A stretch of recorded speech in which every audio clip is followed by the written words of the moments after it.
Good morning all. എല്ലാവർക്കും മടാ 24/7 മലയാളത്തിലേക്ക് സ്വാഗതം. നമ്മുടെ ഡെയിലി കറണ്ട് അഫയർ ക്ലാസ്സിലേക്കും സ്വാഗതം. അപ്പോൾ നമുക്ക് നമ്മുടെ ക്ലാസ്സിലേക്ക് അടുക്കാം.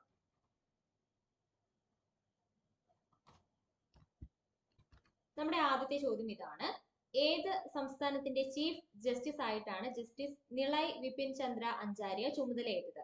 ഏത് സംസ്ഥാനത്തിന്റെ ചീഫ് ജസ്റ്റിസ് ആയിട്ടാണ് ജസ്റ്റിസ് നിളയ് വിപിൻ ചന്ദ്ര അഞ്ചാര്യ ചുമതലയേറ്റത് എന്നുള്ളതാണ് നമ്മുടെ ആദ്യത്തെ ക്വസ്റ്റ്യൻ. എന്താണ് ആൻസർ? ഉത്തരം അറിയുന്നവർക്ക് പെട്ടെന്ന് കമന്റ് ചെയ്യാം കേട്ടോ. ഉത്തരം എന്താണ്? ചീഫ് ജസ്റ്റിസ് ആയിട്ടാണ് ജസ്റ്റിസ് നിളയ് വിപിൻ ചന്ദ്ര അഞ്ചാര്യ ചുമതലയേറ്റത്. ആൻസർ എന്താണ്? ആൻസർ ഓപ്ഷൻ ബി ആണ്, കർണാടകയാണ് കേട്ടോ. കർണാടക എന്നുള്ളത് ഓർത്തിരിക്കുക. പേരെന്താണ്? അദ്ദേഹത്തിന്റെ പേരെന്താണ്? നിളയ് വിപിൻ ചന്ദ്ര അഞ്ചാര്യ. ഏത് സംസ്ഥാനത്തിന്റെ ചീഫ് ജസ്റ്റിസ് ആയിട്ടാണ് ചുമതലയേറ്റത്? കർണാടക എന്നുള്ളത് അറിഞ്ഞിരിക്കുക. കർണാടക ഹൈക്കോടതിയുടെ 34ാമത് ചീഫ് ജസ്റ്റിസായി ജസ്റ്റിസ് നിളയ് വിപിൻ ചന്ദ്ര അഞ്ചാര്യ ചുമതലയേറ്റു. ചീഫ് ജസ്റ്റിസ് ആയിരുന്ന PS ദിനേശ് കുമാർ വിരമിച്ചതിനെ തുടർന്നാണ് നിളയ് വിപിൻ ചന്ദ്ര അഞ്ചാര്യ ചുമതലയേറ്റത്. അദ്ദേഹത്തിന്റെ പേരെന്താണ്? നിളയ് വിപിൻ ചന്ദ്ര അഞ്ചാര്യ. എവിടുത്തെ ചീഫ് ജസ്റ്റിസ് ആയിട്ടാണ് അദ്ദേഹം ചുമതലയേറ്റത്? കർണാടക എന്നുള്ളത് അറിഞ്ഞിരിക്കാം. അടുത്ത ചോദ്യം: വൈദ്യുത കാർ നിർമ്മാതാക്കളായ വിൻഫാസ്റ്റിന്റെ ഇന്ത്യയിലെ ആദ്യ നിർമ്മാണശാല ഏത് സംസ്ഥാനത്താണ് വരുന്നത്? വൈദ്യുത കാർ നിർമ്മാതാക്കളായ വിൻഫാസ്റ്റിന്റെ ഇന്ത്യയിലെ ആദ്യ നിർമ്മാണശാല ഏത് സംസ്ഥാനത്താണ് വരുന്നത്? ആൻസർ അറിയോ? വിൻഫാസ്റ്റിന്റെ ഇന്ത്യയിലെ ആദ്യ നിർമ്മാണശാല ഏത് സംസ്ഥാനത്താണ് വരുന്നത്? ആൻസർ എന്താ? ആൻസർ പറയട്ടെ. ആൻസർ ഓപ്ഷൻ എ ആണ്, തമിഴ്നാടാണ് കേട്ടോ. തമിഴ്നാട്. വൈദ്യുത കാർ നിർമ്മാതാക്കളായ വിൻഫാസ്റ്റിന്റെ ഇന്ത്യയിലെ ആദ്യ നിർമ്മാണശാല ഏത് സംസ്ഥാനത്താണ് വരുന്നത്? തമിഴ്നാട്ടിലാണ് എന്നുള്ളത് ഓർത്തിരിക്കുക. വൈദ്യുത കാർ നിർമ്മാണ രംഗത്തെ പ്രമുഖരായ വിൻഫാസ്റ്റിന്റെ ഇന്ത്യയിലെ ആദ്യ നിർമ്മാണശാലയ്ക്ക് തമിഴ്നാട്ടിലെ തൂത്തുക്കുടിയിലാണ് തറക്കല്ലിട്ടത്. തമിഴ്നാട് ആഗോള നിക്ഷേപക സംഗമത്തിൽ ധാരണാപത്രം ഒപ്പുവെച്ച് 50 ദിവസത്തിനുള്ളിലാണ് വിയറ്റ്നാം കമ്പനി നിർമ്മാണ പ്രവർത്തനങ്ങൾക്ക് തുടക്കം കുറിക്കുന്നത്. തമിഴ്നാട് മുഖ്യമന്ത്രി MK സ്റ്റാലിനാണ് ശിലാസ്ഥാപനം നിർവഹിച്ചത് എന്നുള്ള കാര്യവും ഒന്ന് അറിഞ്ഞിരിക്കുക. അപ്പൊ എവിടെയാണ് വൈദ്യുത കാർ നിർമ്മാതാക്കളായ വിൻഫാസ്റ്റിന്റെ ഇന്ത്യയിലെ ആദ്യ നിർമ്മാണശാല വരുന്നത്? തമിഴ്നാട്ടിലാണ്. അടുത്ത ചോദ്യം: ഏത് സംസ്ഥാനത്താണ് പഞ്ച്കുയി ബീച്ച് സ്ഥിതി ചെയ്യുന്നത്? ഏത് സംസ്ഥാനത്താണ് പഞ്ച്കുയി ബീച്ച് സ്ഥിതി ചെയ്യുന്നത് എന്നുള്ളതാണ് ക്വസ്റ്റ്യൻ. ആൻസർ എന്താണെന്ന് അറിയോ? പഞ്ച്കുയി ബീച്ച് ഏത് സംസ്ഥാനത്താണ് സ്ഥിതി ചെയ്യുന്നത്? ആൻസർ ഓപ്ഷൻ സി, ഗുജറാത്തിലാണ് എന്നുള്ളത് അറിഞ്ഞിരിക്കുക. ഏത് സംസ്ഥാനത്തിലാണ് പഞ്ച്കുയി ബീച്ച് സ്ഥിതി ചെയ്യുന്നത്? ഗുജറാത്തിലാണ്. അറബിക്കടലിൽ സ്കൂബ ഡൈവിംഗ് പ്രധാനമന്ത്രി നരേന്ദ്രമോദി നടത്തിയിട്ടുണ്ട്. അപ്പൊ അതുമായിട്ട് ബന്ധപ്പെട്ടാണ് നമ്മൾ ഈ ഒരു ചോദ്യം ഓർത്തിരിക്കേണ്ടത്. ഗുജറാത്തിലെ പഞ്ച്കുയി ബീച്ചിൽ വെച്ചാണ് അദ്ദേഹം സ്കൂബ ഡൈവിംഗ് നടത്തിയത്. അറബിക്കടലിൽ മുങ്ങിപ്പോയ ദ്വാരക നഗരം സ്ഥിതി ചെയ്തിരുന്നതായി പറയപ്പെടുന്ന സ്ഥലത്ത് കടലിൽ മുങ്ങി പ്രാർത്ഥന നടത്താനായിരുന്നു അദ്ദേഹം സ്കൂബ ഡൈവിംഗ് ചെയ്തത്. അപ്പോൾ ഇതുമായിട്ട് ബന്ധപ്പെട്ട ഈ ബീച്ച് ഒന്ന് ഓർത്തിരിക്കുക. പഞ്ച്കുയി ബീച്ച് സ്ഥിതി ചെയ്യുന്നത് ഏത് സംസ്ഥാനത്താണ് ചോദിക്കുകയാണെങ്കിൽ ഗുജറാത്താണ് എന്നുള്ളത് അറിഞ്ഞിരിക്കുക. അടുത്ത ക്വസ്റ്റ്യൻ: ഇന്ത്യ ഏത് രാജ്യത്ത് നിന്നാണ് MH-60 റോമിയോ ഹെലികോപ്റ്ററുകൾ വാങ്ങുന്നത്? ഇന്ത്യ ഏത് രാജ്യത്ത് നിന്നാണ് MH-60 റോമിയോ ഹെലികോപ്റ്ററുകൾ വാങ്ങുന്നത് എന്നുള്ളതാണ് ക്വസ്റ്റ്യൻ. ആൻസർ അറിയോ? MH-60 റോമിയോ ഹെലികോപ്റ്ററുകൾ ഇന്ത്യ വാങ്ങുന്നത് ഏത് രാജ്യത്ത് നിന്നാണ്? എവിടെ നിന്നാണ്? USA നിന്നുമാണ് കേട്ടോ. USA എന്നുള്ളത് ഓർത്തിരിക്കുക. ഇന്ത്യ ഏത് രാജ്യത്ത് നിന്നുമാണ് MH-60 റോമിയോ ഹെലികോപ്റ്ററുകൾ വാങ്ങുന്നത്? USA ആണ് എന്നുള്ളത് അറിഞ്ഞിരിക്കുക. അടുത്ത ചോദ്യം: ഇന്ത്യയിലെ ഏറ്റവും നീളം കൂടിയ കേബിൾ പാലം ഉദ്ഘാടനം ചെയ്തത് ആര് എന്നുള്ളതാണ് ക്വസ്റ്റ്യൻ.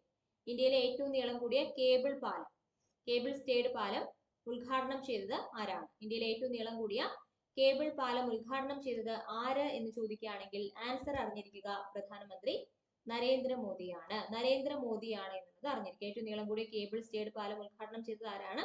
നരേന്ദ്രമോദി എന്നുള്ളത് അറിഞ്ഞിരിക്കുക. രാജ്യത്തെ ഏറ്റവും നീളം കൂടിയ കേബിൾ സ്റ്റേഡ് സുദർശൻ സേതു പ്രധാനമന്ത്രി നരേന്ദ്രമോദി ദ്വാരകയിൽ ഉദ്ഘാടനം ചെയ്തു. ഓഖ പ്രദേശത്തെ ദ്വാരകയുമായി ബന്ധിപ്പിക്കുന്ന പാലം ഏകദേശം 980 കോടി രൂപ ചെലവിലാണ് നിർമ്മിച്ചിരിക്കുന്നത്. ആദ്യം സിഗ്നേച്ചർ പാലം എന്നാണ് പേര് നൽകിയിരുന്നത്. പിന്നീട് സുദർശൻ സേതു എന്ന് പുനർനാമകരണം ചെയ്യായിരുന്നു. അപ്പൊ പേരറിഞ്ഞിരിക്കുക. സുദർശൻ സേതു എന്നാണ് പേര് എന്നുള്ളത് അറിഞ്ഞിരിക്കുക. അത് ഉദ്ഘാടനം ചെയ്തത് പ്രധാനമന്ത്രി നരേന്ദ്രമോദിയാണ് ഉദ്ഘാടനം ചെയ്തത് എന്നുള്ളത് അറിഞ്ഞിരിക്കുക. ഓഖ പ്രദേശത്തെ ദ്വാരകയുമായി ബന്ധിപ്പിക്കുന്നതാണ് പാലം എന്നുള്ളതും അറിഞ്ഞിരിക്കുക. അടുത്തത്: കളിമൺ ഉൽപ്പന്നങ്ങളുടെ വിപണനത്തിനായി ആരംഭിച്ച ഓൺലൈൻ മാർക്കറ്റിംഗ് പ്ലാറ്റ്ഫോമിന്റെ പേരെന്താണ്? കളിമൺ ഉൽപ്പന്നങ്ങളുടെ വിപണനത്തിനായി ആരംഭിച്ച ഓൺലൈൻ മാർക്കറ്റിംഗ് പ്ലാറ്റ്ഫോമിന്റെ പേരെന്ത് എന്നുള്ളതാണ് ക്വസ്റ്റ്യൻ. ആൻസർ അറിയോ? എന്താണ് പേരെന്താണ്? Option A മൺകുരൽ.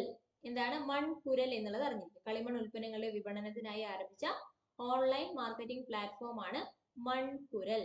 പേര് ഓർത്തിരിക്കുക കേട്ടോ, മൺകുരൽ. മൺകുരൽ എന്നുള്ളതാണ്. അപ്പൊ നമുക്ക് എക്സ്പ്ലനേഷൻ കൂടെ നോക്കാം.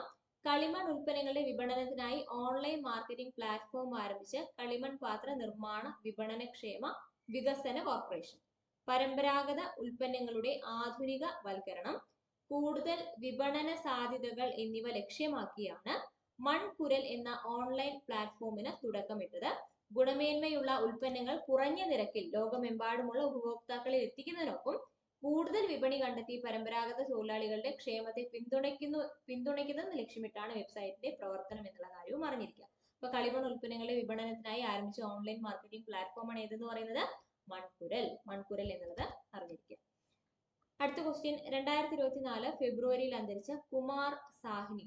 കുമാർ സാഹ്നി ഏത് മേഖലയിൽ പ്രശസ്തനായിട്ടുള്ള വ്യക്തിയായിരുന്നു?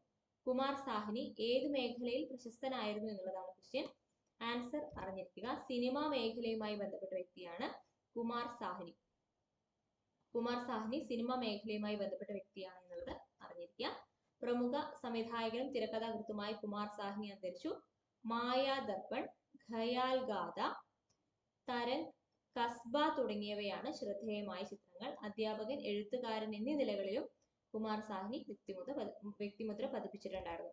അദ്ദേഹം പ്രധാനമായിട്ടും ഏത് മേഖലയുമായി ബന്ധപ്പെട്ടിരിക്കുന്നു എന്ന് ചോദിക്കുകയാണെങ്കിൽ സിനിമാ മേഖലയുമായി ബന്ധപ്പെട്ട വ്യക്തിയാണ് കുമാർ സാഹ്നി എന്നുള്ളത് അറിഞ്ഞിരിക്കുക. അടുത്ത ക്വസ്റ്റ്യൻ, ഏറ്റവും വേഗതയിൽ 350 വിക്കറ്റുകൾ നേടുന്ന ഇന്ത്യൻ ബൗളർ. ഏറ്റവും വേഗതയിൽ 350 വിക്കറ്റുകൾ നേടുന്ന ഇന്ത്യൻ ബൗളർ ആര് എന്നുള്ളതാണ് ക്വസ്റ്റ്യൻ. ആൻസർ അറിയോ? ആൻസർ എന്താണ്?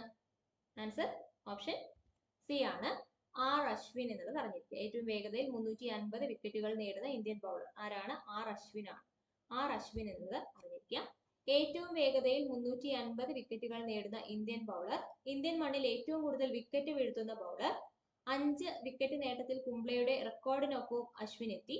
അശ്വിന് 59 മത്സരങ്ങളിൽ 352 വിക്കറ്റായി. 63 മത്സരങ്ങളിൽ 350 വിക്കറ്റ് നേടിയ മുൻ ക്യാപ്റ്റൻ അനിൽ കുംബ്ലെയാണ് അദ്ദേഹം മറികടന്നത് എന്നുള്ളതും അറിഞ്ഞിരിക്കുക. ഓക്കെ, അപ്പൊ ചോദ്യം എന്തായിരുന്നു? ഏറ്റവും വേഗതയിൽ 350 വിക്കറ്റുകൾ നേടുന്ന Indian bowler R Ashwin. R Ashwin എന്നത് അറിഞ്ഞിരിക്കുക. അടുത്ത ക്വസ്റ്റ്യൻ, ന്യൂഡൽഹി മാരത്തോണിൽ കിരീടം നേടിയ ആർമിയുടെ മലയാളി താരം. ന്യൂഡൽഹി മാരത്തോണിൽ കിരീടം നേടിയ ആർമിയുടെ മലയാളി താരം ആര് എന്നുള്ളതാണ് ക്വസ്റ്റ്യൻ. ആൻസർ അറിയോ? ആരാണ്? പേരെന്താണ്? ആരാണ്? ഓപ്ഷൻ ഡി ആണ്, ഗോപി തോന്നയ്ക്കൽ. ഗോപി തോന്നയ്ക്കൽ എന്നുള്ളത് അറിഞ്ഞിരിക്കും. ന്യൂഡൽഹി മാരത്തണിൽ കിരീടം നേടിയ ആർമിയുടെ മലയാളി താരമാണ് ഗോപി തോന്നയ്ക്കൽ. ഗോപി തോന്നയ്ക്കൽ എന്നത് അറിഞ്ഞിരിക്കുക. ന്യൂഡൽഹി മാരത്തണിൽ ആർമിയുടെ മലയാളി താരം ഗോപി തോന്നയ്ക്കലിന് കിരീടം 2 മണിക്കൂർ 14 മിനിറ്റ് 40 സെക്കൻഡിലാണ് ഗോപി ഫിനിഷ് ചെയ്തത്. ശ്രീനു ബുഗാത്ത വെള്ളിയും അക്ഷയ് സൈനി വെങ്കലവും നേടി. പാരീസ് ഒളിമ്പിക്സിന് യോഗ്യത ഉറപ്പിക്കാൻ താരങ്ങൾക്കായില്ല. 2 മണിക്കൂർ 8 മിനിറ്റ് 10 സെക്കൻഡ് ആയിരുന്നു ഒളിമ്പിക്സ് യോഗ്യതാ മാർക്ക്. അപ്പോൾ അദ്ദേഹത്തിന്റെ പേര് ഓർത്തിരിക്കുക, ഗോപി തോന്നയ്ക്കൽ. ന്യൂഡൽഹി മാരത്തണിൽ കിരീടം നേടിയ ആർമിയുടെ മലയാളി താരമാണ് ഗോപി തോന്നയ്ക്കൽ. ഗോപി തോന്നയ്ക്കൽ എന്നത് അറിഞ്ഞിരിക്കുക. അടുത്ത ചോദ്യം, 2024 ഫെബ്രുവരിയിൽ അന്തരിച്ച പങ്കജ് ഉധാസ് ഏത് മേഖലയിൽ പ്രശസ്തനായിരുന്നു?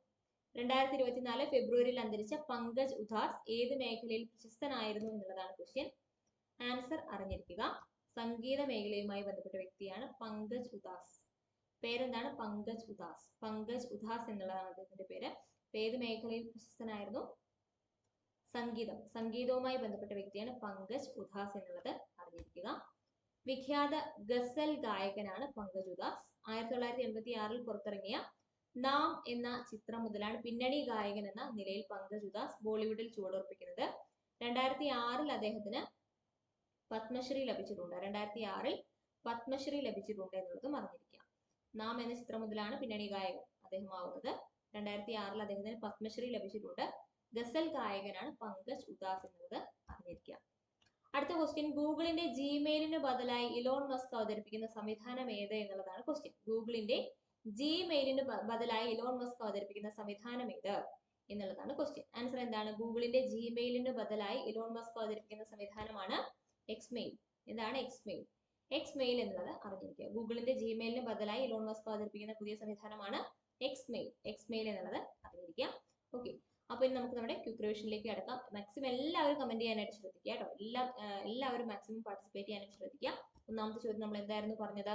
ഏത് സംസ്ഥാനത്തിന്റെ ചീഫ് ജസ്റ്റിസ് ആയിട്ടാണ് ജസ്റ്റിസ് നിളയ് വിപിൻ ചന്ദ്ര അൻസാരിയെ ചുമതലയേറ്റത്? നിങ്ങൾ ക്വസ്റ്റ്യൻ മാത്രം കേൾക്കുക, ആൻസർ പെട്ടെന്ന് കമന്റ് ചെയ്യുക. ആൻസർ നോക്കണ്ട. ആൻസർ എന്തായിരുന്നു? കർണാടകയാണ്.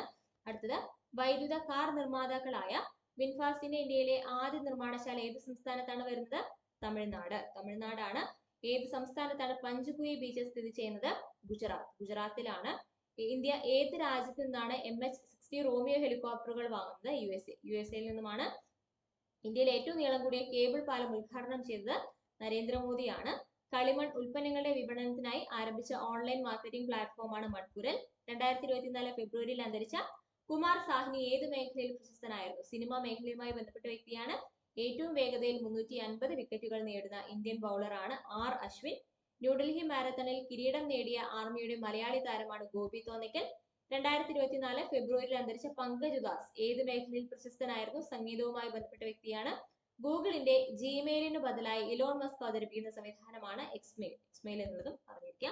അപ്പൊ ഇത്രയും ക്വസ്റ്റ്യൻസ് ആണ് നമ്മൾ ഈ ഒരു ക്ലാസ്സിൽ ഡിസ്കസ് ചെയ്യുന്നത്. എന്തെങ്കിലും ഡൗട്ട് ഉണ്ടെങ്കിൽ വീഡിയോയ്ക്ക് താഴെ കമന്റ് ചെയ്യാനായിട്ട് ശ്രദ്ധിക്കുക. കൂട്ടത്തിൽ മറ്റൊരു കാര്യം കൂടെ പറയുന്നത്, നമ്മുടെ അഡാ ന്യൂ കോഴ്സ് മലയാളത്തിൽ LDC ഉദ്യോഗം 2024 ബാച്ച് സ്റ്റാർട്ട് ചെയ്തിട്ടുണ്ട്. ബാച്ചിന്റെ ഒരു പ്രത്യേകത എന്താണെന്ന് വെച്ചാൽ എല്ലാ ക്ലാസ്സുകളും നിങ്ങൾക്കൂടെ ലൈവ് ആയിട്ടായിരിക്കും ലഭിക്കുന്നത്. ലൈവ് ക്ലാസ് കാണാൻ പറ്റാത്ത എന്തെങ്കിലും സാഹചര്യം ഉണ്ടെങ്കിൽ നിങ്ങൾക്ക് എന്ത് കാണാം? റെക്കോർഡഡ് ക്ലാസ്സസ് കാണാവുന്നതാണ്. ആ ഒരു സമയത്ത് എന്തെങ്കിലുമൊക്കെ ഡൗട്ട് വരികയാണെങ്കിൽ നിങ്ങൾക്ക് ഡയറക്ട്ലി ടീച്ചേഴ്സിനോട് ചോദിച്ചു തന്നെ അത് ക്ലിയർ ചെയ്യാം. ടീച്ചേഴ്സ് കൂടെ ഇൻക്ലൂഡഡ് ആയിട്ടുള്ള ഒരു ടെലഗ്രാം ഗ്രൂപ്പ് ആയിരിക്കും നിങ്ങൾക്ക് അവൈലബിൾ ആവുന്നത്. കൂടാതെ ഒരു ബാച്ചിനൊപ്പം നിങ്ങൾക്ക് ഇബുക്കും ടെസ്റ്റ് സീരീസും എല്ലാം അവൈലബിൾ ആണ്. അപ്പോൾ കോഴ്സിൽ ജോയിൻ ചെയ്യാൻ താല്പര്യമുള്ള ആളുകൾക്ക് വീഡിയോയ്ക്ക് താഴെ ലിങ്ക് കൊടുക്കുന്നുണ്ടെങ്കിൽ ക്ലിക്ക് ചെയ്യാം.